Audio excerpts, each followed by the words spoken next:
Happy New Year. I've been thinking about rich places and poor places, and one of the richest places in the world, of course, is California and Los Angeles, and one of the poorest places is obviously Gaza. I mean, especially now, nobody in the world would want to be there unless they had to be there. And at the moment, for the last 2 weeks, there's been no mention of anything, of practically nothing about what's happening in Gaza. Every 2 days, roughly, 100 men, women and children are being slaughtered, and yet the news doesn't cover anything. It's been total media silence, and yet it's not because they want to spare people's feelings, because a similar thing has been happening, as everyone knows, in LA, where houses have been destroyed, and the last count, 11 people died, but they died from natural causes, caused by climate change, obviously exacerbated by climate change.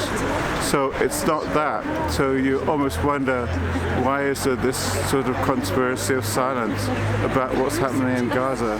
Because it's the worst thing, it's the most shocking thing really since 9/11, and it's still going on. Daily slaughter, daily genocide, men, women and children, and direct and indirect, because some of them are starving, some of them are dying of exposure, hypothermia, and yet nobody's saying anything. It seems that way. So that is why we're here. That's why we should be here, to speak up for them. Down with the radio silence, down with the TV silence. We have to make our voices known. The normal people, ordinary people, must not give in to the silence.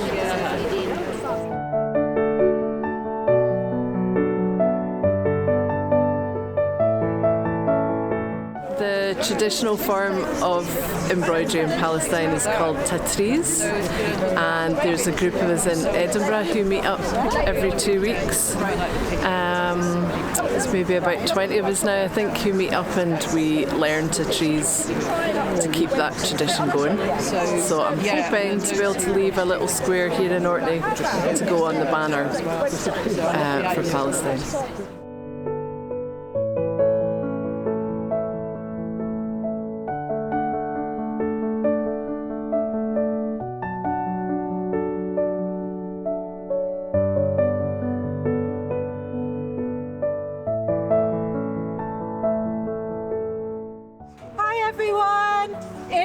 It's just about 2 o'clock, so I think we'll probably wind up in a few minutes.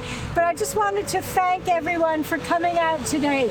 We certainly have better weather than we've had in the past, so it's great to see so many people here, and new people and visitors up to Orkney, so everyone, thanks so much for coming. I just had a thought while I was reading an article this week. The number 8 kept popping up.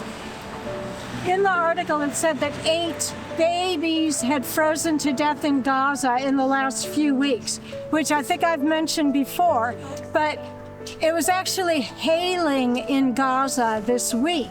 So it's incredibly cold. You know, practically the entire population are now living in flimsy tents with no protection from the elements. So, you know, it's just an appalling situation there, and we have to keep thinking of them.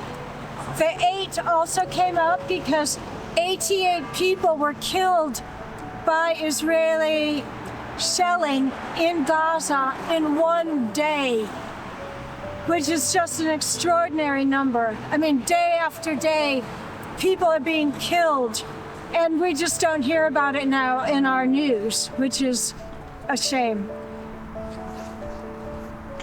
The same week that all this has been happening, the American government has decided to send Israel another $8 billion worth of arms.